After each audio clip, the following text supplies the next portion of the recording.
It is Tuesday, which of course means it's time to answer the questions that you guys send in every single week on the Brendan Plays forums at brendanplays.com/forums or in the YouTube comment section down below.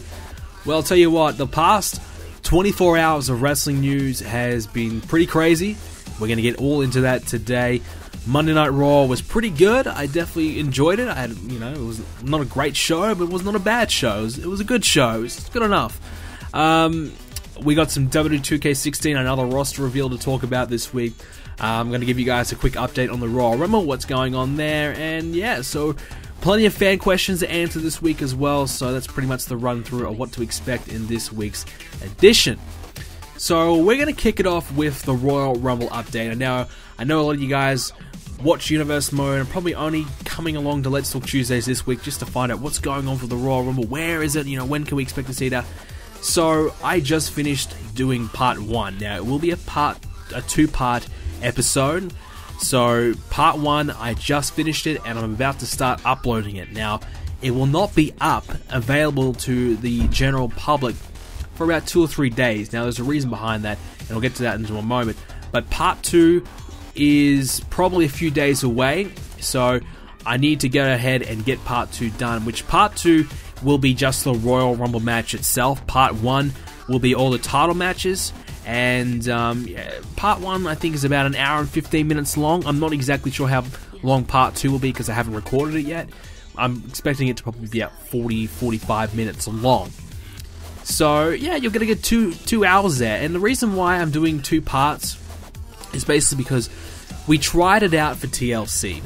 And doing it at TLC wasn't exactly a planned thing. I was always going to do 1 part, but it turned out to be an okay idea because in the end I did the 2 parts, 1 hour long each, and it really kind of cut back a lot of the waiting time. Now, rendering a 2 hour long video from my computer can take up to 24 hours. That's no joke. You guys, I've put up the pictures in the past on the Facebook and the Twitter. It takes a long time. So it's a very frustrating process, and sometimes you can wait 24 hours and it doesn't work, and when that happens, I want to shoot something. It is the most frustrating thing ever. So this time, doing it in a 2-part thing, it takes about 12 hours each. I think part 1 today took about 15 hours, and that was 1 hour and 15 minutes long. So yeah, it still takes a long time, and obviously I want to make sure it's a good quality and all, and I add a lot of things to it, so it does take some time. That's my computer. I'm just using a laptop. I still, like I've talked about in the podcast before, I want to get that new computer to fix this problem and cut down that rendering time. And I tell you what, if I cut down that rendering time, you would see a lot more videos from me, and I would start to use my second channel, and I'd start to do all these playthroughs and things like that, because it wouldn't take as long, and I wouldn't, have to wait as long for all these things to come out. So unfortunately, that's just the way it is. But anyways, getting sidetracked, let's get back to the point. 2 hours long is about the show. So the first part is complete, 1 hour and 15 minutes long. So like I said, I'm going to start uploading that, and I'm going to put that out in a few days' time. Now, I need to get the pre-show done. Now, the pre-show is all done in terms of the audio and everything like that. The pre-show match will be the Usos versus the Miz and Sandow, and that's all finished. The only thing I need to do is edit in some gameplay behind the pre-show analysis, the pre-show panel I did with Lunatic Ginge and Monda. So I just need to add in about 30 minutes of gameplay. So yeah, I'm going to do 30 minutes of editing. So that's going to take some time. And I've been away this week. This weekend I was away all weekend. I had no time at all to really edit, which has been another reason why this has been pushed back. And I'll talk about what I did on the weekend later on the show. But so I have been away and I haven't had a chance to do it. But as soon as I got back, I finished off part 1, and now it will be going up. So the reason why it's not going to be available for about 3 days, yes, the pre-show needs to come out first, so that's a priority. So that's, hopefully, I'm going to try and get that done tonight. And then I'll get the pre-show done tonight, and then I'll render it overnight, and then I'll upload it in the morning, and it'll probably be out quite late, and probably 2 a.m. American time tomorrow, depending on how long it takes, because the pre-show is about 45 minutes long. So if I can get that done, then part 1 will come out. Another reason why part 1 is going to take some time is because there is a song at the beginning of the video which I used for the promo, and if you watch the promo, if you haven't already, make sure you do. The song that I used there is copyrighted, but I bought the rights to use the song. but it takes about 12 to 24 hours for that to process, so to allow me to use the song without having a copyright next to my name. So that takes about 12 to 24 hours. So I'm going to upload the video. It takes about 24 hours for that to come through, but I will make the video available on my forums and on the website whilst it's still processing. So I won't make any money or anything like that off it because it's copyrighted and whatever. But if you are really wanting to watch it, you can do it on the forums and on the website, breadandplays.com, of course. So that's just a way, like, you know, for the hardcore fans, I just cannot wait any longer. I'm just going to put it out there. You can watch it just to give back to you guys. So to get part 1 out, because I know a lot of you guys are really looking forward to it and really excited for it. So it's only about probably 2 days away. Or hell, I'm going to upload it tonight. So it probably will be done by the morning. So it might even be available tomorrow morning.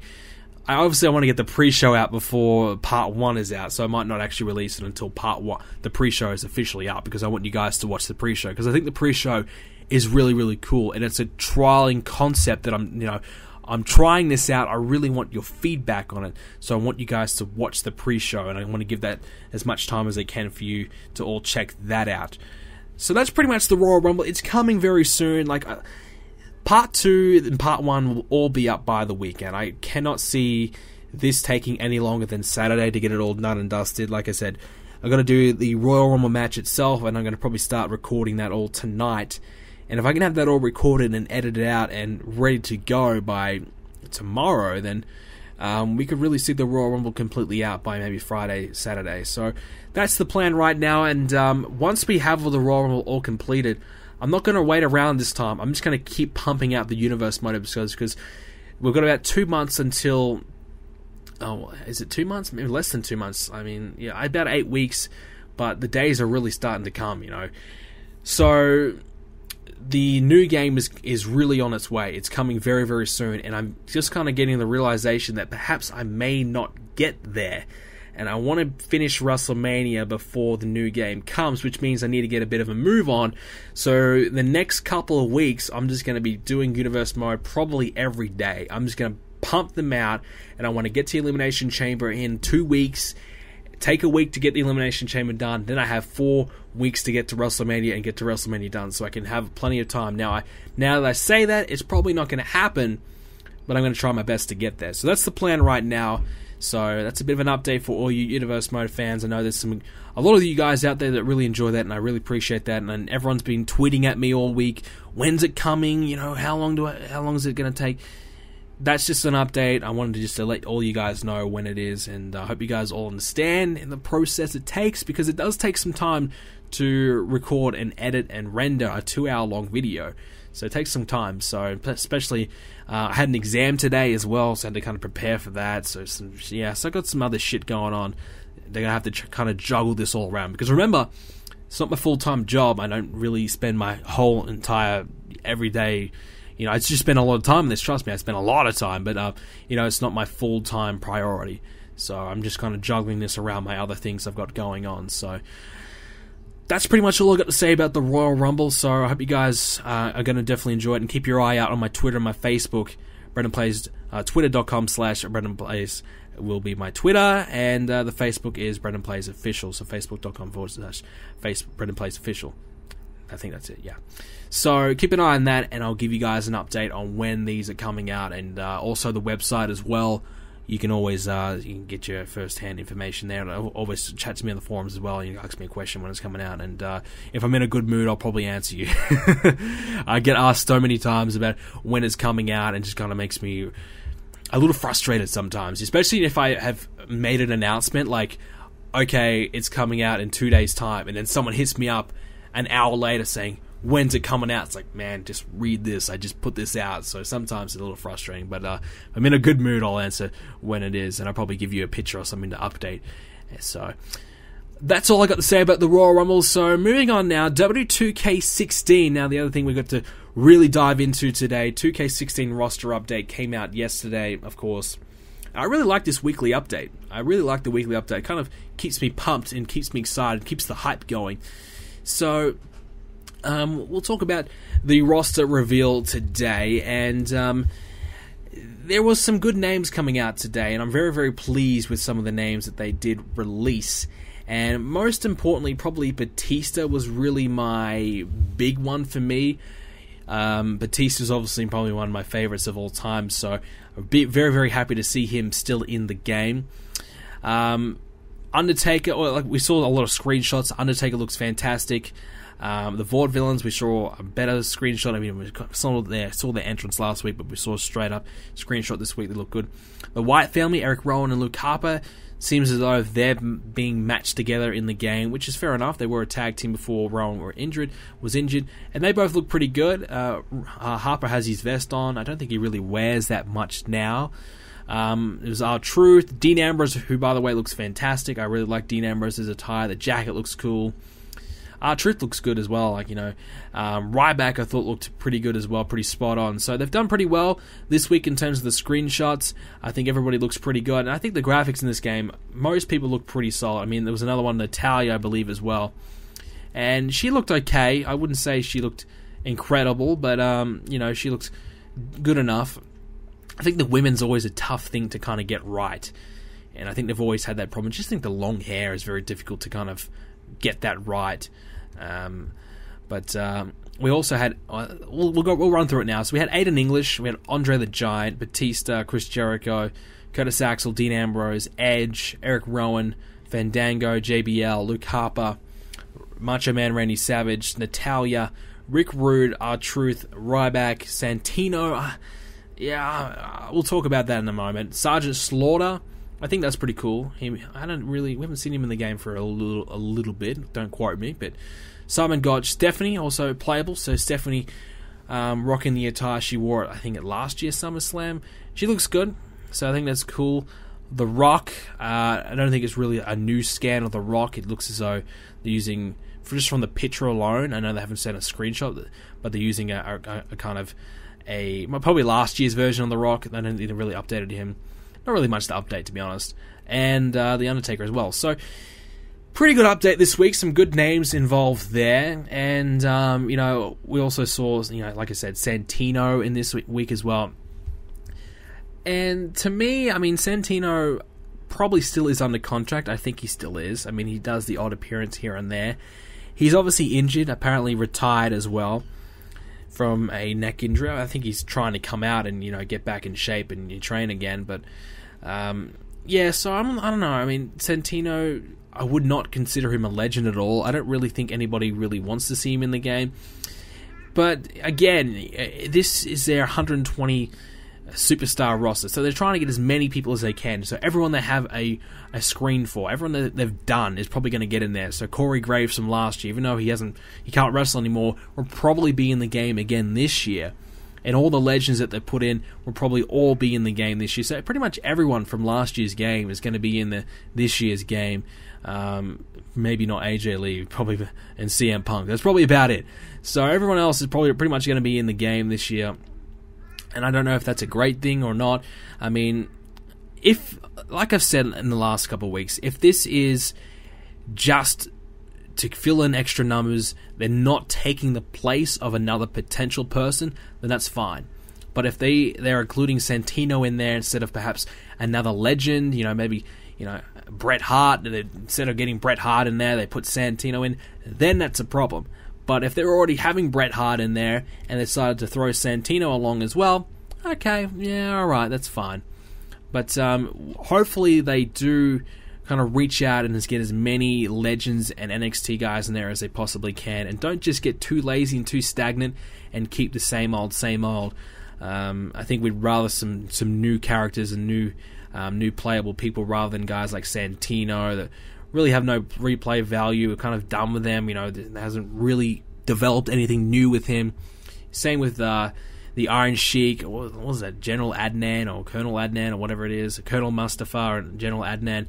Those two guys, I never used them once, and I probably never will. It's just kind of like, I don't think many people really want to see that. So it's, again, yes, you're adding in new people while creating the roster bigger, but you're not really adding in people that people probably want to play as. So I think you need to probably pick and choose, which wrestlers do people want to see in the game, and try and you do that instead of trying to just fill in the roster as many people as they can. I think probably more of a survey from 2K would have been a good idea, you know, get some legends, you know, have a bit of a short list of some legends they'd like to see in the game, you know, or some, you know, some names, and just see the kind of popularity, like, you know, especially for some of these like guys like Honky Tonk Man and whatever, you know, guys that aren't really huge names, or, you know, nobody really cares about them anymore. No offense to Honky Tonk Man, but nobody really cares about them anymore or really wants to see them in the game. You can have a list like that along with Mustafa and whatever, and like guys like that are kind of like, you know, maybe we'll pick one or two of these guys to get in the game, but we won't use all of them. You know, have a survey or a poll online, and, you know, more of a poll than a survey. Have a poll online and see who is the top rated guy, rather than just throwing them in there. You know, pick and choose the legends that I think more, or the mass majority want to see. So that's just my personal opinion. But like I said, the roster looks really good. The roster, to me, can really make or break the game. Last year's roster was really, really bad. Really bad. And the game modes were bad to go with it. Now, to be honest, if you have a good roster, that can really substitute for a lack of good and replayable game modes. So, if you have a good roster, you at least want to go on and play as these guys. You know, okay, Finn Balor and Kevin Owens are on there, awesome, I'll go and play as them, and I'll play as them until I get bored of playing them. You know, but if you don't have the roster, you know, then you look to play the game modes, and you look to rely on that. And my career was pretty poor, let's be honest. My career was pretty bad. And Universe mode is basically what you make of it. You can make your Universe mode special. Look at my Universe mode. It's been going for 2-3 years. I love it. I mean, it's so fun, exciting to play. To me, you know, when there's a pay-per-view like the Royal Rumble, I'm generally excited to see what happens. But I can see, you know, I've done it before when I just played regular old Universe mode. I just played the matches that they gave me, and it was boring as hell. So Universe mode is basically what you make of it. You can make it special, you can make it amazing, or it could just be regular old, play these matches for no reason. So relying on Universe mode is difficult to kind of build your game around, which is why they've needed My Career, which is why they've needed Showcase. And the Showcase mode to me is boring. I really don't like it. So it's kind of left My Career, and that really didn't excel at all. So it just made for a bad roster and a bad game. 2K14 had some decent game modes, pretty good. I mean, the Undertaker beat the streak thing, and even the Showcase mode were okay. But as well as that, they had a great roster. They had a great roster, so it kind of substituted for a lack of game modes or no My Career. I mean, everyone wanted My Career. There was no My Career, so the lack of game modes was put aside because of the fact that you had such a great roster to deal with and work with and play with. So 2K16 has the roster. Now, is that going to be enough to build the game around? I think so.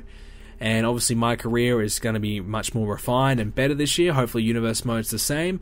So I think this game really has a lot of potential. And I think the only person that can screw this up is themselves. I think the sales in this game is going to be good. I think people are going to be generally intrigued by this.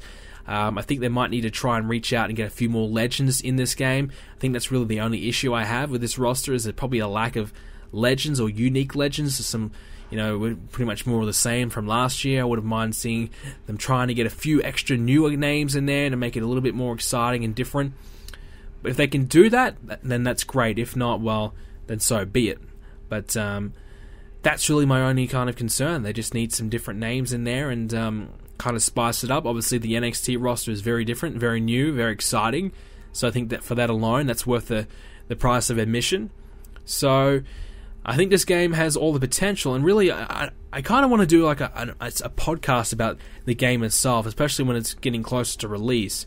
But I will just say this, you know, the only really thing that kind of concerns me the most with 2K games, or WWE games in general, is the lack of updating. In WWE games, the game becomes so outdated so quickly, and that to me is the number one problem with it. You can look at John Cena, for example. You know, when you bought the game, he was two t-shirts ahead, and that's a big problem. And the fact that they did not want to update it, they did not want to release a patch, release a free update to continuously update the attires and update. When they changed the Monday Night Raw arena, they didn't want to update it. They didn't want to make these changes. They didn't want to do all these different things, and that's annoying. That's just laziness.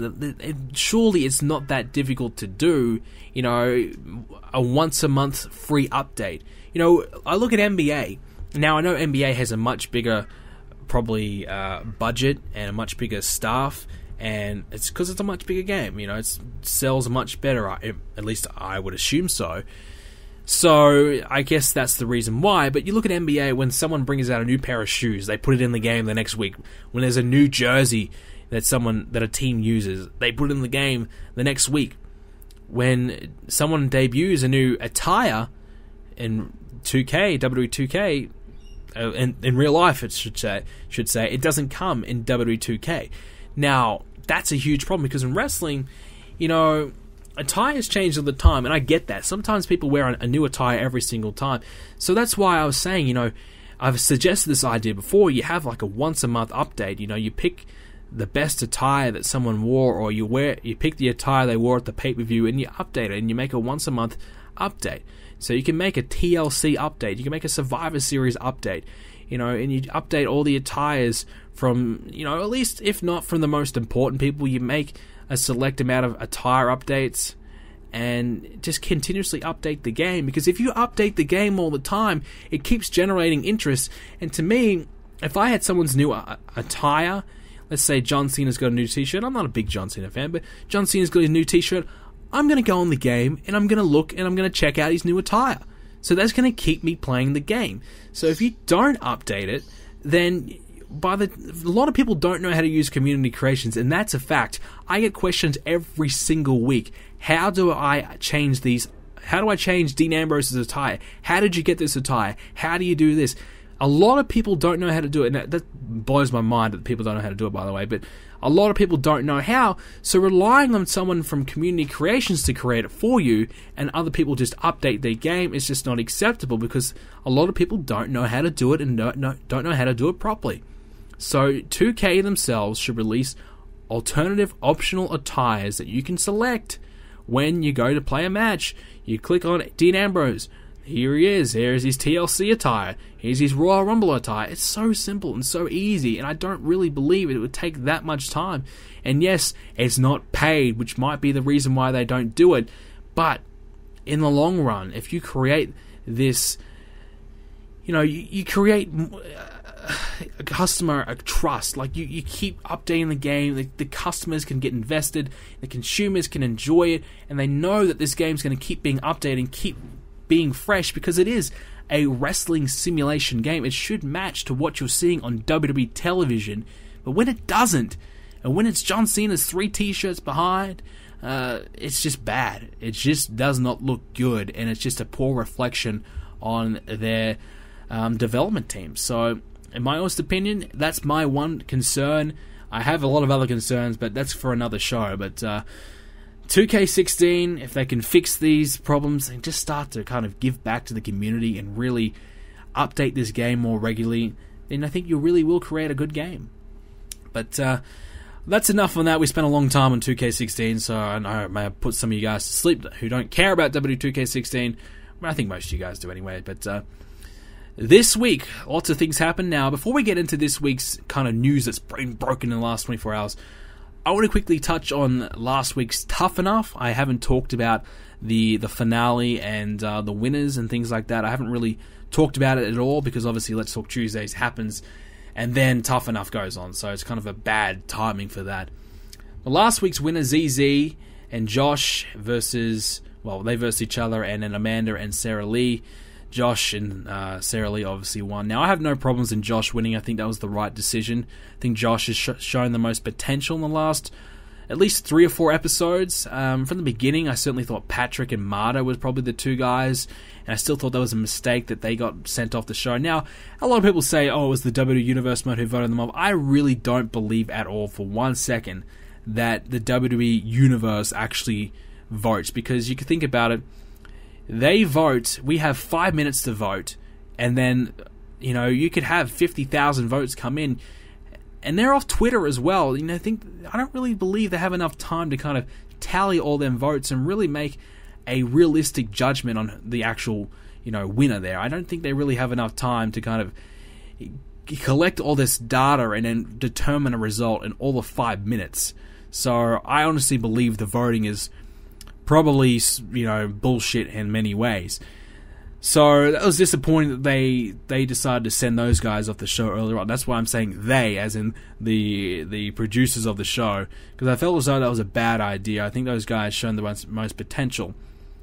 But then it was Josh, who was probably the next guy in line after those two. So I'm okay with Josh winning. I mean, he's a big guy. The Yeti thing, okay, it might work. I saw there was a sign on Raw. Someone had a Yeti Nation sign on Raw. So, hey, someone likes him. It was probably his mum. But, look, I mean, okay, the guy's a big dude. Whatever, fine. It's a natural selection for the WWE, let's be honest. The WWE probably saw Josh and Marta and these other big guys and thought, yep, one of those guys has to win, and yeah, it happened. And ZZ, they kind of just kept him along as this underdog story, and, I don't think we ever expected him to win, and I don't think he'll ever be in the WWE. He has really no chance, and the guy seems as though he doesn't really want to be there. I mean, he's been on a number of reality TV shows, and I think Josh generally probably wants to be in wrestling. I think a lot of people in the back have probably told him, you've got the look, you can do it, you could be a star. So I think a lot of people have probably been telling him behind the scenes that he could do it, whereas a lot of people are telling ZZ that he just doesn't have what it takes. So I think that's probably taken a toll on ZZ, because you got to remember, he's only 18 years old, and I'm pretty much the same age as him nearly. And to me, if someone kept telling me that I was not good enough, that I can't do it over and over and over, and have all these, big name guys telling me that, then I'm probably going to believe them, and I'm probably going to be like, all right, well, maybe you're right, maybe I'm not good enough. So I just think he just hasn't got the mentality and doesn't have the willpower to keep doing it, and I don't think he really wants to do it anyway, so I think Josh is the right pick there. And the other side of the coin, Sarah Lee winning is an absolute joke. She sucks. She's horrible. I've said this since day one. She is dreadful. She has no personality. In the ring, you can't really judge them in the ring, but I think Amanda has more of an athletic ability than Sarah Lee, so I think just in every aspect, Amanda's more exciting to see. I mean, I just don't care for Sarah Lee at all. I just think she just offers nothing. So I just think Sarah Lee winning is a mistake, and I think you'll find that you'll see her on her way out. You will not see Sarah Lee ever debut on NXT, and if she does, she might debut for a hot second. Oh, it's the girl who won Tough Enough. Oh my goodness. And that's about it. I don't think you'll ever really see her wrestle a match on NXT TV, because I just don't think she'll ever make it. I just don't think she has what it takes. And, is she all of a sudden going to bring out this huge character that just sets the world on fire? I don't think she has that in her. I don't think she has any bit of charisma or anything at all in her at all. The only thing she really made me want to do was turn the TV off. That's it. She sucks.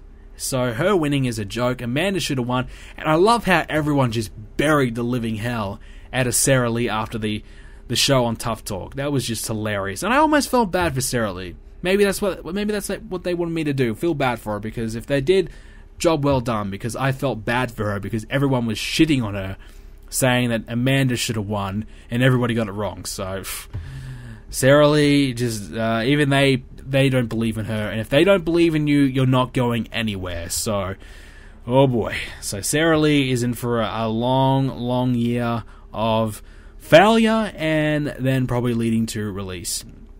So that's Tough Enough. That's done. Will this show come back? I think so.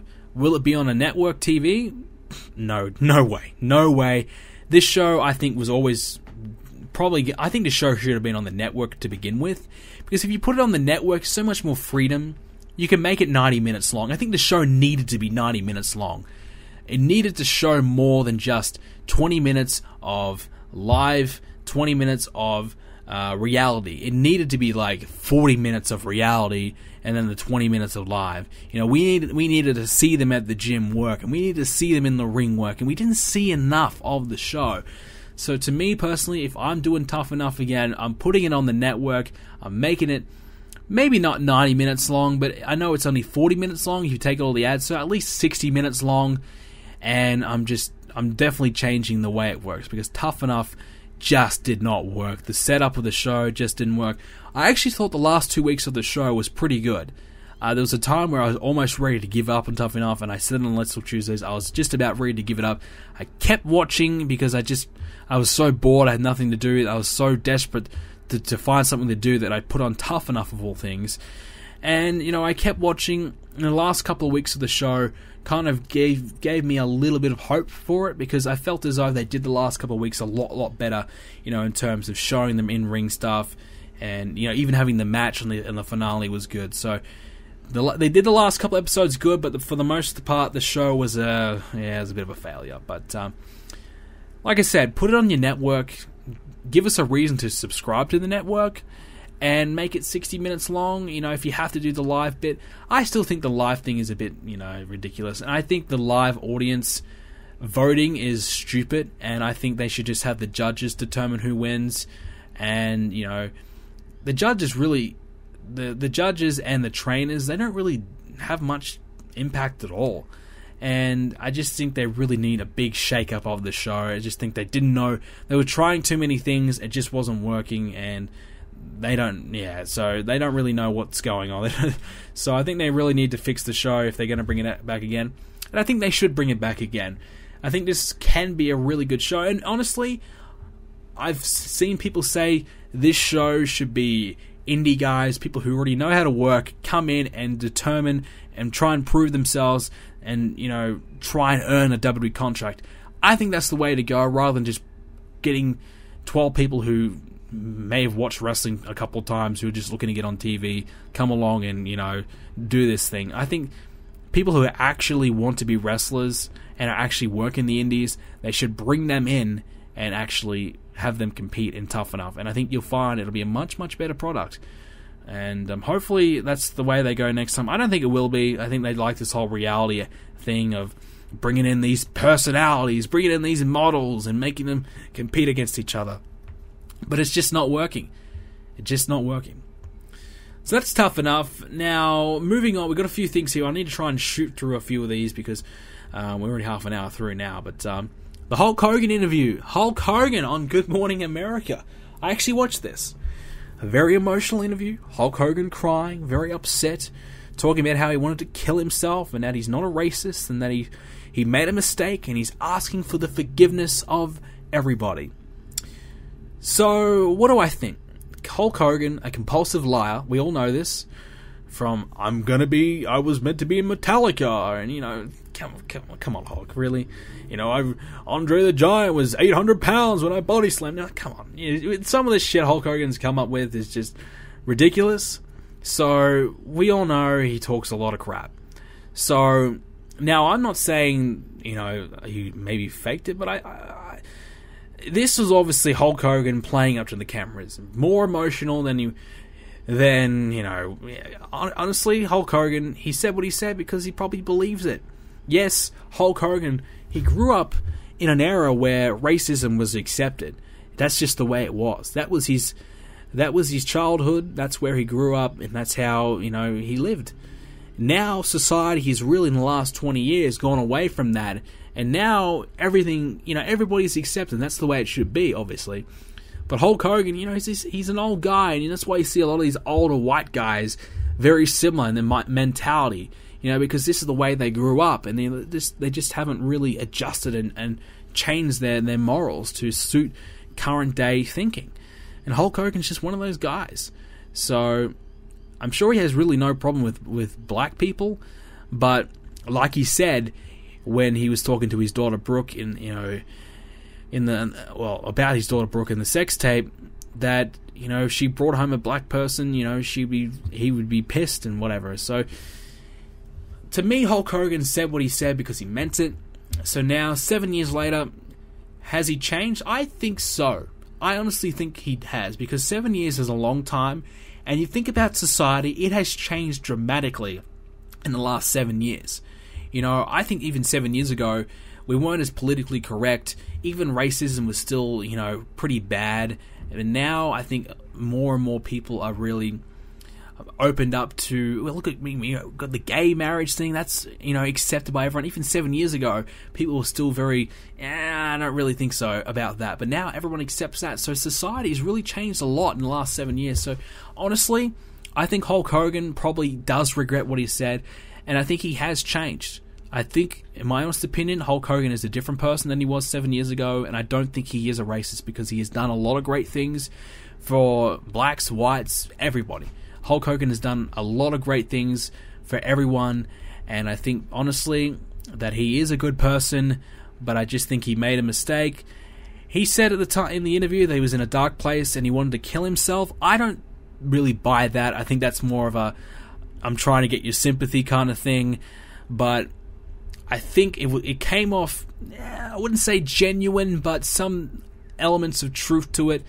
And I think the guy, I think if he had to come out and just said, look, I was just brought up like this, you know, and now, you know, with society changing, you know, my mind has been, you know, I've changed my ways of thinking, I think it would have worked out a lot better. I mean, he was kind of trying to say that, but not really. He was saying, oh, back in the day, that's how we always used to greet each other and whatever. But I think really he was probably should have just said, look, you know, yes, you know, back when I grew up, you know, I experienced a lot of racism, you know, that's just the way it was, but now things have changed, I've changed, and I don't believe in that anymore. I think if he had went about in that kind of angle, perhaps it would have came off better. WWE also released a statement saying they will not bring back Hulk Hogan, despite what he said on the interview, and I honestly think Hulk Hogan is going to come back at some point. I mean, they're just kind of waiting for this whole thing to kind of blow over, and it might take a year or two, and they'll bring back Hulk. You know, they've brought back the Ultimate Warrior, Bruno, you name it. They bring back everybody. Doesn't matter what you do. As long as you don't kill someone, you're fine. So, and I guess that kind of leads to another incident that happened today in terms of firing. Zahra? I think it's Zahra. I don't know her last name, but Seth Rollins' girlfriend, Zahra, who recently debuted as Solomon Crow's sister, I believe, on a live event, which is now, that's gone, so poor Solomon Crow cannot catch a break again. But Zahra, she's gone from the WWE, and she was the girl that Seth Rollins cheated on his fiancée with, and they sent the nudes out and everything like that. That was the incident that happened a few months back, so that was this girl. And she also had appeared on NXT TakeOver with Seth Rollins when they flashed to Rollins on camera. So she was sitting next to him. So she was just about to debut, start her WWE run. But it's over. It's over just like that. She's done. She has been fired from the WWE as of today for having basically old Instagram photos with the Nazi sign in it, and basically being a Nazi. There you go. I mean, I think she had a unicorn with a Hitler-like mustache on it with a Nazi logo, symbol, whatever, in the photo, and she had a couple of them like this, you know. So she's obviously a kind of a weird person, and the WWE, they probably only hired the chick or kept her around or started using her because Seth Rollins, you know, was into her. After the whole, you know, scandal with her and Seth, I'm probably sure if this was just her with any other guy, it would have been over. She would have been fired then. But probably Seth managed to keep her around then, and the WWE probably said to her, look, one more screw up and you're probably gone, and this is that screw up.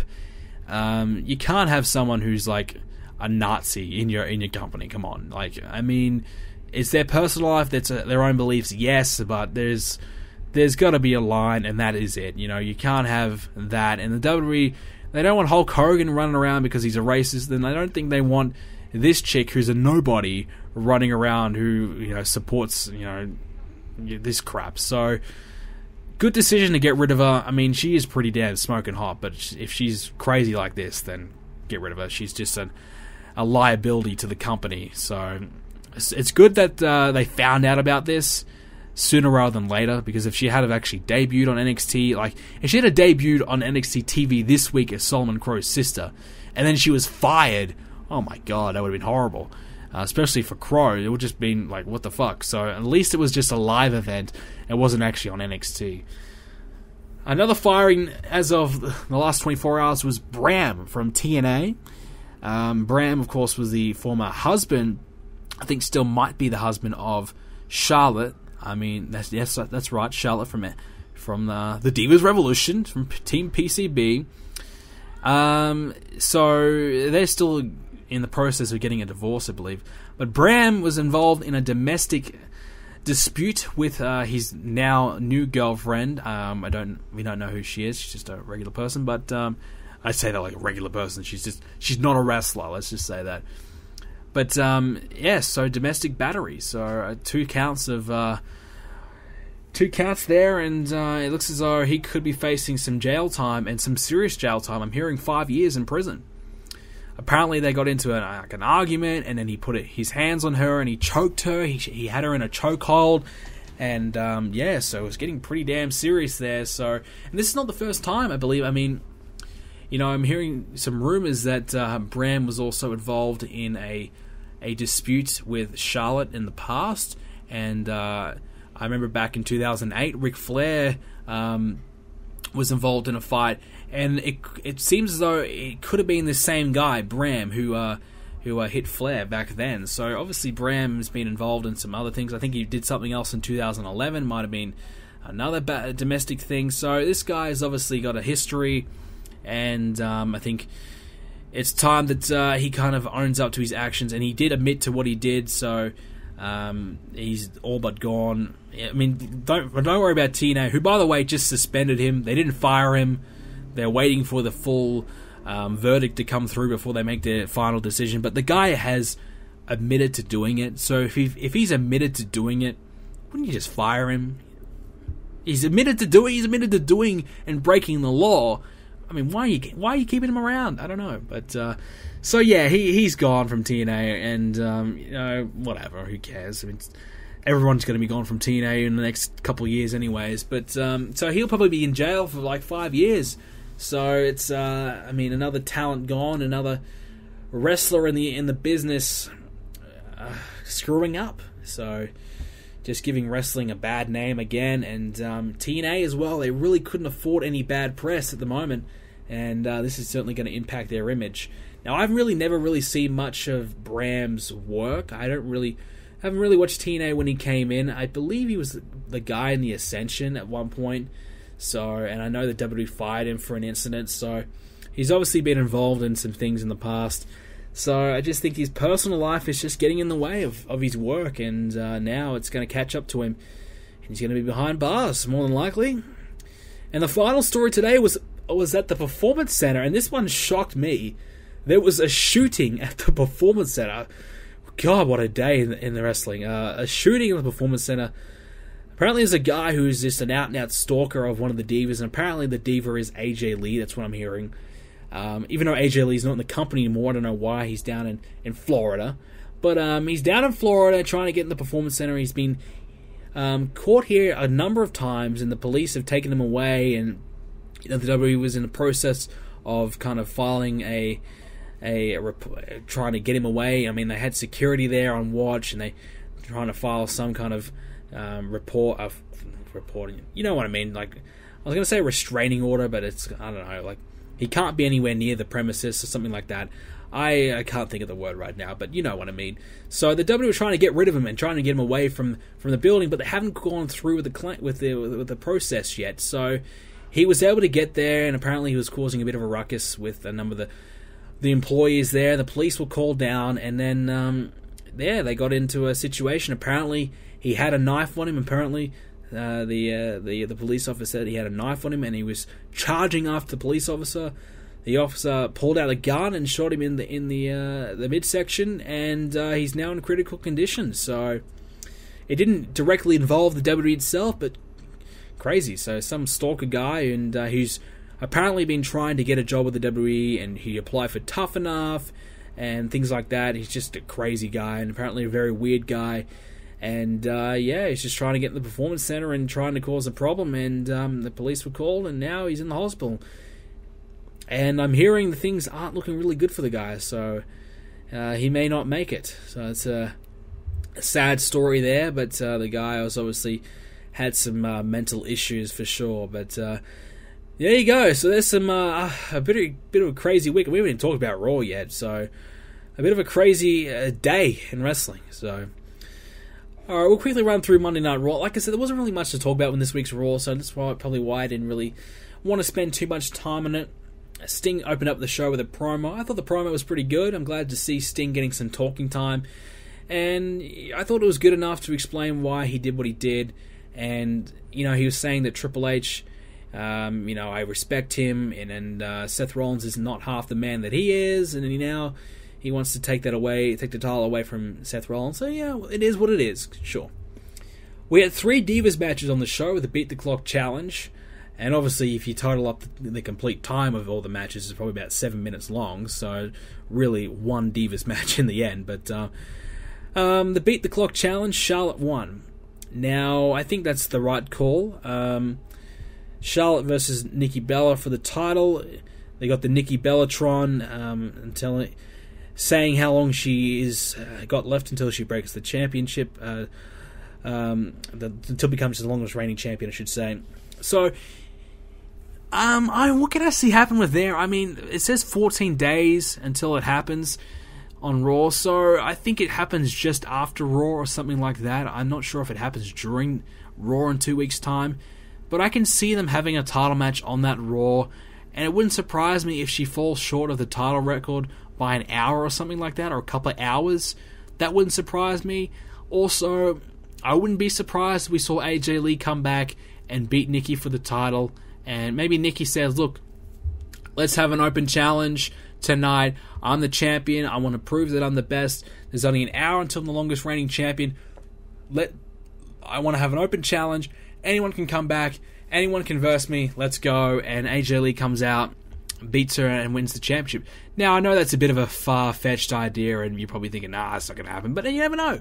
Wouldn't it be cool, though? I mean, AJ Lee, yes, she's retired, we all don't believe that, but she's still technically with the WWE because she can't compete probably in 1 year, maybe 6 months, no compete clause.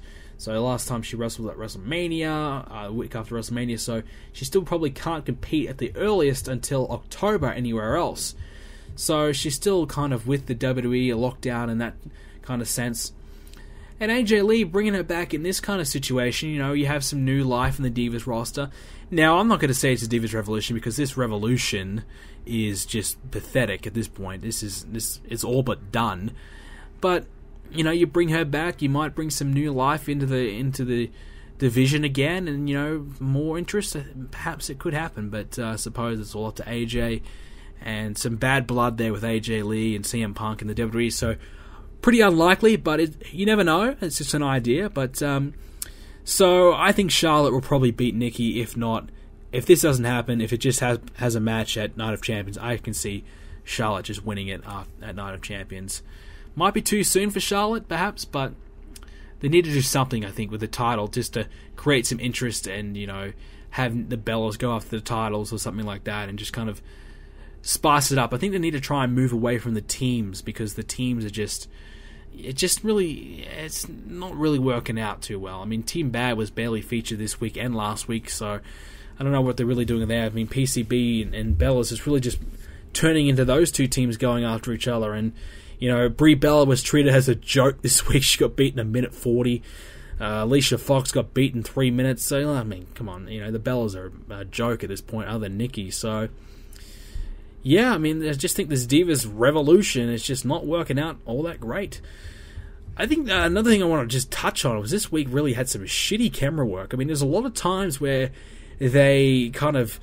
I mean, I remember at one point they had, on the ring, I think they were kind of like looking at the primetime players or something from behind, and then I might be wrong, but the camera started looking at the ground, and there was like 3 seconds where the camera was just at the ground. It was just... And they cut to the wrong thing a lot of times, and even at the beginning of the show when Lana was shaking her ass about, they cut to Lillian Garcia. I mean, everyone wants to see Lana shake her ass around rather than seeing Lillian Garcia. Now, that's no offense to her, but come on, it's Lana. But yeah, so it's some bad camera work, and it's been a bit of a regular thing. I don't know what's really going on. I mean, their production and their camera work is really down at the moment. I think they got a few problems they really need to sort out there. And I suppose we'll move on to the Dolph Ziggler thing. So, him tonight, he lost his clothes, and and supposedly he's now in a bit of a situation with Summer Rae, and Lana's pissed off at Dolph Ziggler. So I actually don't mind this kind of situation. I think this is not a bad decision to go forward in this. It kind of creates some tension between Ziggler and Lana, and this has been too lovey-dovey between the two. So now it creates some tension, and Ziggler now has another reason to get back at Rusev and Summer Rae, and Lana can now have another reason to get back at Summer Rae. So I kind of like this. It kind of creates a little bit more tension between the two, and this storyline is starting to pick up again. At the beginning, and for a long time, it was god-awful, but it's starting to become watchable and becoming okay. Now, that's not to say it's great or anything like that, but it's starting to become decent. So I'm not exactly fully against it anymore. I'm okay with it. So I think we had another DQ win, so no one's really got the decisive victory yet. And I'm sure at Night of Champions that probably will happen. But Braun Strowman made his debut, and it was a DQ finish. But man, he looks like a fucking beast. Like, I'm honestly, this guy's awesome. I really like him. I really think the Wyatt family now is legitimized. I really feel as though they are a big deal. This guy just makes them seem unstoppable. I mean, he was manhandling Ambrose and Reigns all by himself. Harper and Bray Wyatt were just sitting along watching him. So, I mean, if he can do that, storyline-wise, the Wyatt family is unstoppable at the moment. And I really feel as though Ambrose and Reigns are going to get a third member. I don't know who it's going to be. Maybe it's a returning somebody. I know there's rumors Rey Mysterio might be coming back. I mean, come on. You bring back Rey Mysterio to take on Braun Strowman. I mean, that's not a smart idea, but I don't know who it's going to be. I don't really see the third person. I mean, people saying, bring back Seth Rollins and make the Shield. That's not going to happen, let's be honest. So I have no idea who the third person could be. I mean, who could you bring back that could really kind of go, holy shit, alright, now it's equal.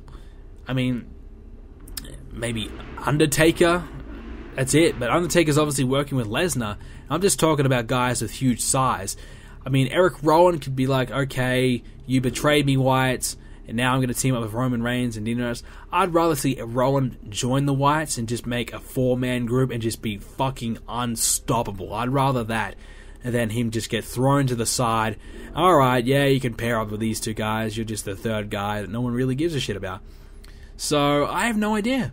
Maybe it might be 3-on-2 for a while, just for a long time, and then Ambrose and Reigns just get their ass whooped. I don't know, but I think the third guy is probably coming, but I just don't see who it possibly could be. We had the Dudleys versus the New Day as well, and the Dudleys obviously weren't as over this week. I mean, the Brooklyn crowd was fantastic, and the Tampa crowd was okay tonight. It wasn't that great, but I thought the New Day was funny. I just love the New Day. How can you not? The New Day is just fantastic. They are the highlight of Raw every week, without a doubt, and they are just awesome. But again, the Dudleys, they look good in the ring. They look as though they haven't really lost a beat. They look great. They're keeping up with everyone. They I wouldn't say, they've aged badly. I think they're doing well. So I think it's a great idea to bring them back. And they got the win over the New Day, so obviously they are the number one contenders with the Primetime Players. So I think it's all leading towards a triple threat match at Night of Champions like I predicted last week. I just hope the New Day hang on to the titles by beating the Primetime Players, and then you slowly begin to build towards the Dudleys and the New Day just by themselves in the future. This show didn't have Randy Orton or Sheamus on it, I believe, so an interesting one. We didn't have John Cena right to the very end either. I was saying in the chat, on the live chat whilst I was watching it on the forums, I was just saying, wow, there's no John Cena tonight. So I thought we were going to have a week off without Cena, but he was there in the end, but no Randy or no Sheamus. And obviously, I guess it could correlate with the rumors that Randy Orton wants to take some more time off, become a bit more of a part-time guy, and don't work as many shows, and that's fair enough. I think Randy's done more than enough, and there's really not a lot more that Randy can really do at the moment. He's just in this pointless, shitty feud with Sheamus, and I think, really, what else is he going to do? A lot of people want him to win the IC title. I don't think Randy Orton wants to win the IC title, to be honest with you. I don't think he would do it. So I think Randy Orton's that type of guy. He's like, I'm not going back to the mid-card. I don't think Randy would do it. So I just don't think there's really much else for Randy to do at the moment. I think perhaps a tag team guy, that's really about it. You throw them together as a tag team. which I'd love to see. Maybe Randy Orton, Cesaro as a tag team, something like that would be awesome. But I don't know if they'll do that. And finally, we going on with John Cena. Double duty for Seth Rollins at Night of Champions. There'll be 2 matches, and I kind of talked about this last week as well. Cena and Rollins and Sting and Rollins. So I think this is a good call. I mean, obviously Rollins is involved in 2 different rivalries, and this kind of gets the feeling that at least one of these titles is going away from Seth Rollins at Night of Champions. Now, I don't know which one it will be. I think, to be honest, it would be more sense if it's the US title. Get that off Seth, because I don't think he really cares about the US title, so I don't think he might not give 100% in the Cena match. And maybe he'll take the loss or something like that, or something will go down, but I think he might give it all against Sting for the world title. So I think for sure he's losing one of those titles. But like I said last week, it could be Sting who wins, Sheamus comes along, cashes in, and ruins the party. It could happen. But I don't know. Maybe they might give Sting a Legends run. We've seen Hulk Hogan do it. In 2002, Triple H was this huge man coming along, won the Royal Rumble from this huge return, won at WrestleMania, only to lose the title to Hulk Hogan a month later. You never know, they might have Sting do the same, but beat Seth Rollins, who's been the champion since WrestleMania. And you never know. But I don't know. I honestly think Seth will probably lose the US title, in my opinion. I think that's the way to go. But again, you give it back to John Cena, and will Cena... I mean, it kind of makes you ask the question, what was the point of having the title versus title? But again, who the hell's John Cena going to lose it to? That's another question I've got to ask. So, that's Monday Night Raw of this week. Like I said, not a bad show, but more of the same. Last week was amazing, this week more of the same. I'm going to skip what is Brendan... Oh, actually, no, I'll give you a quick... What have I been up to this week? So on the weekend, I was away, like I said earlier on in the show. I went ahead and watched a footy game live, so a rugby league game live. Went ahead and watched my team, the Dragons, play, and they lost. They lost, and that was very depressing. I was all keen, very hyped up, and we played well at the start, and then we lost, and so that was a little depressing. And other than that, been watching Sons of Anarchy, man. I'm on season 5 now. I think last week I might have been on season 3, starting season 4. I'm on season 5 now, and I've heard that season 5, 6, 7, and 8 isn't exactly all that great. So I'm a little bummed out, but I'm gonna be open-minded and optimistic. I'm gonna believe that this is gonna be good. So I'm looking forward to the future. But starting season 5. So if you guys have seen Sons of Anarchy without spoilers, just let me know. Is it going to get good or is it going to get bad? So, I mean, a lot of people saying it's already peaked by this time. So, I'm hoping it's still good. But, yeah, other than that, really not much going on. I mean, like I said, I've been focusing on getting the Royal Rumble done. It's been a big portion of my week. And probably will still be a big portion of the week to come. So, still in my gaming rut. I still haven't been gaming much. I know Mad Max came out or is about to come out. So, I'm kind of thinking about getting that. It looks good. Metal Gear Solid got great reviews, but I don't think I'm going to get it. It just isn't really my type of game. I tried playing Metal Gear Solid 4, and I wasn't feeling it. So I didn't really try it very properly, to be honest with you. But stealth games aren't really my style. I'm more of a run and gun, blow shit up kind of guy. So I might give Metal Gear Solid a miss, but we are about to hit the point of the year where games are coming out left, right, and center. I mean, an Until Dawn game just came out as well. I might get that when it's, a heavily priced cut, but for now, I'm good. But some games coming out. I'm really looking forward to playing NBA 2K16. I almost played 2K15 today because I was just so keen to play it, because I haven't played NBA properly for a long, long time, so I'm kind of back wanting to play it again. And I guess I'll probably announce it now that I'm probably going to do another GM mode. I'm going to finish it this time. I'm determined. I want to do it, and I want to make it good. So GM mode will be back for 2K16 NBA. So that's all I've really got to say about that. And I know we got some questions this week, so I know we're running a little bit long. So I'm going to try and get through these questions very quickly. So let's kick them off right now. But well, hello, Brendan. I am called Matthias, and I'm from Norway. Or as we say here in Norway, Matthias. And I got some questions for you. The first one is, how do you record sound? What sound software are you using to record your sound? And how are you how do you plan out the WWE Universe mode? Like, do you write it down in Word or something so you know when or what's going to happen? And do you think the Boogeyman will be in WWE 2K16? And do you ever picture Bray Wyatt becoming a WWE champion? Alrighty, so we have about 4 questions there, but I use Sony Vegas to record my voice and to edit my videos. It's very simple, very easy. Well, it's not simple to learn, but it's very easy once you know what to do, just to kind of put the voice in there. It's all ready to go, and you just edit, bang, done. How do I book my universe mode, and do I write anything down? I just keep it all in my head. I don't write any ideas down. I just keep it all in my head, and I do plan it out. I planned WrestleMania out, so some ideas I had for WrestleMania at Survivor Series time, and probably the Royal Rumble as well about Survivor Series time. So once I got to Survivor Series, I kind of planned out the whole road to WrestleMania and where I wanted a few things to go and what I was hoping to achieve.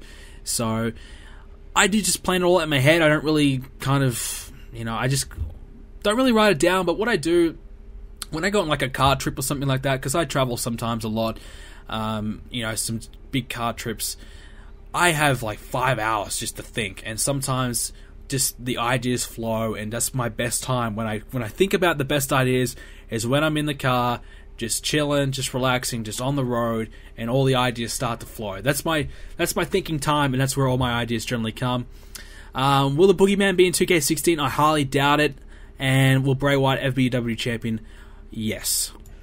Hi Brendan, it's Greg, but second coming from the forums, and if you could pick 3 NXT superstars to come to the main roster and 3 main roster superstars to go down to NXT, who would they be, and which superstar from the indies would you like to have a match in NXT next? Goodbye. My good old friend Greg. Alright, so 3 guys coming up: Enzo and Cass and Finn Balor. Then again, if I can pick a 4th one, probably Bayley as well. 3 guys going down. I would probably throw the Ascension back down there, and I was going to say maybe Heath Slater, but just to give him something to do, just to kind of build some kind of character. I mean, we've seen it happen with Tyson Kidd. Zack Ryder's doing it right now. They found something for the guy, so perhaps Heath Slater could go back down there and just do something and find something, because I think the guy has some value. They just need to give him a chance. Who do you think will win at Night of Champions? Seth Rollins or Sting? I mean, I talked about this one quite briefly, but I still think Seth Rollins is going to win the world title. I just think he's going to remain champion, probably by some screwjob finish in typical Seth Rollins style, but then it would leave Sting 0-2 in the WWE at the moment. So that could be... Yeah, it's a tough one. If Sting wins, there's going to be a cash-in. If Seth Rollins wins, then fine, move on. But I still think Seth Rollins will somehow survive. Alrighty, so we have some more questions coming in, and to kick it off is from J-Boy in the house. I love that name. Do you think that Braun Strowman, aka the new white guy, will have an impact and maybe win a US title or even the WWE title? I think Braun Strowman, for now, at least for the next 2 years, will probably be more of a tag team guy.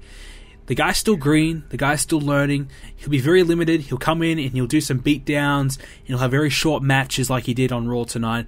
And he'll just be very limited. He'll come in. He'll be a 6-man tag team match. He'll come in and he'll hit his stuff.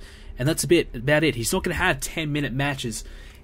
In a couple of years' time, US title? Sure. I think he probably will be fast-tracked over the US title and brought into the WWE title just because of his size, if he has the ability. So I think for now, definitely tag team titles is a possibility, but even then, I don't think they'll even give that to him. So I just think he'll just be the big enforcer guy who'll just kick some ass, but not really be on his own. He'll just be coming in and doing a quick couple of minutes in a match, and that's it. Next one comes from Pabs1905. Do you watch Breaking Bad? And if so, who's your favorite character? I love Breaking Bad. It's my favorite show of all time. If I have to say who's my favorite character, I like both the main 2 guys, Jesse and Walter. I really, really like both of them. It's hard to pick a one between the 2, but I think probably Jesse.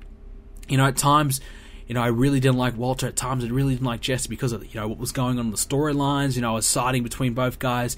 That show just really takes you on a freaking journey, man. That show is phenomenal. If you haven't watched it, you are missing out. You gotta just do yourself a favor. That is the best show I've ever seen in my life.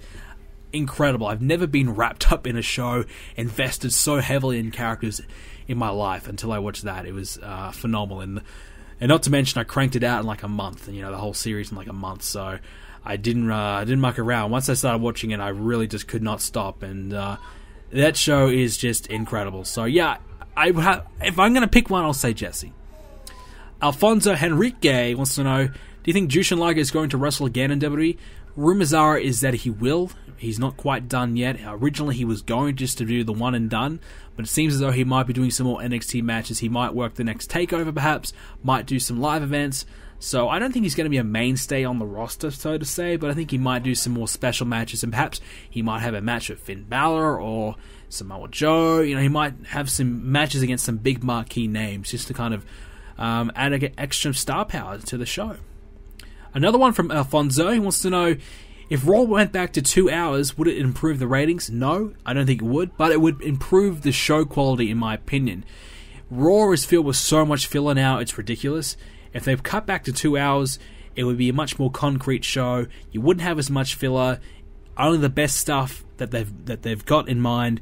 And even then, they've got 30 writers, but still, they fail to come up with any good stuff on a majority of weeks. But even if they went back to 2 hours, I don't think it would improve the ratings. I think it would improve the show quality, which in turn could perhaps improve the ratings over a long period of time. But wrestling is going to get the amount of views it gets every week because that is just their fan base. I don't think wrestling is growing.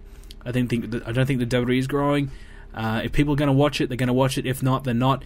I think people have already made up their mind about it. I don't think that there really is a potential to get many newer viewers other than probably kids coming through. So I think ratings for itself, unless wrestling gets really hot at the moment, which is not, trust me, it's not, I think the ratings are going to stay the same no matter what they do.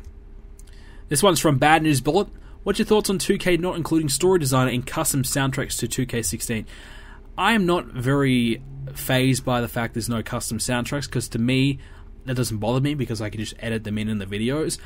But no story designer. You guys know I love story designer. It's a big part of Universe Mode. I'm still using it for 2K15 by using 2K14. Pretty much the only reason why I still got my PS3 and got it all hooked up some of the time. But story designer to me is great, and it's a great tool that I also thought it was great just to play the stories, because some people made some really entertaining stories and really, really good stuff. There's some really good stuff being made, and it would also, create more interesting videos for me as well and things like that. But for the most part, it's all about Universe Mode for me, and making cutscenes, promos, using it for promo videos, for pay-per-views and things like that. You just can't do that anymore. So that's so disappointing, and that was really the one thing I was just praying for, but it's not going to happen, unfortunately. So I'm gutted, just gutted, but it's not the end of the world, unfortunately for me. It's okay. Maybe next year, I'm crossing their fingers, but they've added in a lot of other things that I really wanted in as well, so that's fine. But yes, no story designer sucks. Final question comes from Tasteful Cactus. Do you think Blake and Murphy are going to move up to the main roster soon, since they lost the titles at TakeOver, and the NXT Championships rule, quote unquote, is that once someone loses their title, they move up to the main roster? And if you think they move up, don't you think it'll be a bit too soon? They're not moving up. In fact, I would be shocked if they even make it to the main roster in general. Those two guys are boring. They're not over. I don't really think anybody cares about them. I don't think they really have much of a future in the WWE. If they do, there'll be another ascension. They'll move up, and it'll just be a joke after 3-4 weeks. Simple as that. I don't think it's really a rule. I think that's a bit far-fetched. I mean, it has happened a lot now, but I think you'll find that rule is really... they're going to move away from that, because some guys just aren't ready. But you give them the title hoping to give them the ball, and sometimes they don't take it, sometimes they do take it. And if they don't take it, that obviously means they need more time in NXT to develop, and I think that's what Blake and Murphy did. They do need more times. They need probably another 2 years, in my opinion, because their characters are just stale and boring. I haven't really watched much of them, but everyone that I've talked to has agreed on me, and they just don't really offer much, and nobody really sees them as much, having much potential. So I think Blake and Murphy will be in NXT for a long time. Alright guys, that's gonna be it for the questions this week. Now before we go, I just want to give you guys a huge thank you. 30,000 subscribers this week. I didn't mention it because I forgot at the beginning of the show, but it's just popped back into my mind. 30,000 subscribers. I want to thank each and every one of you that has been subscribed, no matter if you came along at number 30,000 or if you've been here since number 1. I appreciate every single one of you. You guys really have made this all possible for me, this journey that I've been on. It's been started it in 2010. That's when I started making videos, July 2010, and started Brendan Plays at the beginning of 2013. It's been a hell of a ride, hell of a journey. It's been a lot of fun. We're at 30,000 and hoping that 2K16 brings a little bit more viewership and some more subscribers to the channel. Maybe we'll get close to 50,000. That's the goal for the end of the year, but I think it's pretty unlikely at this point. But hopefully 50,000 is going to happen one day. And I really want to thank everyone that's been here since the journey began. And 30,000 it's awesome. I really appreciate every one of you guys that have subscribed and watched any of my videos. Whether you just watch Universe More, whether you just watch Let's Talk Tuesdays, whatever.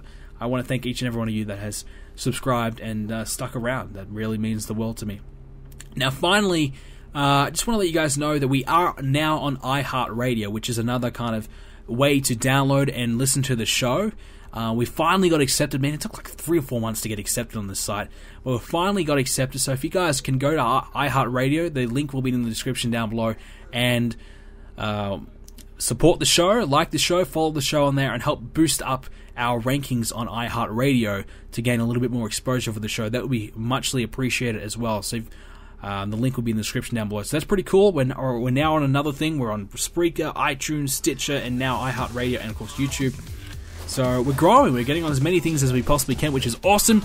So I want to thank each and every one of you guys that has helped me get there as well. Spreaker's been doing very, very well. We had to get a minimum of 100 followers to get there. I think we're now at 350 followers on Spreaker, so that's pretty cool. So you guys are awesome. I want to thank everyone that's helped me get there on Spreaker and that has supported the show on that. That's really, really, really cool. We are now number 3 on Spreaker, by the way. We're getting close to number 1, baby. I think in a month's time, we're going to be in that top spot. So I'm really looking forward to getting that number 1 spot. So you guys, let's make that happen. Tell your friend, support the show, spread the word, get the Let's Talk Tuesdays out there. Make sure you follow me on Twitter at Brendan Plays, and of course Brendan Plays Official on Facebook.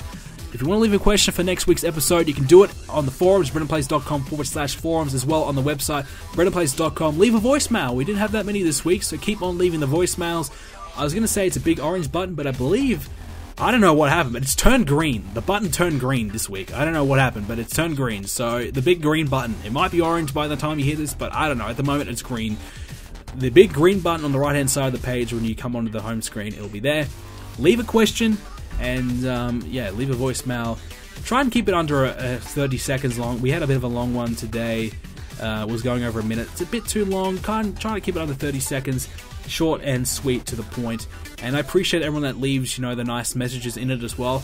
But just kind of keep the question to short and sweet, and at least make it so I can edit out the rest of it, so I can hear it for myself. But just keep your question in there. So I appreciate everyone that's been sending those in and sending the questions in on the YouTube. Last week's episode did pretty good, so I want to thank everyone that checked out last week's Let's Talk Tuesdays. And if you're hearing this, I want to thank you very much for checking out this week's. And make sure you stay in touch with me and what I've been up to. The Royal Rumble is coming your way very, very soon, and I want to thank each and every one of you for checking out this week's show. And I'll see you all next Tuesday.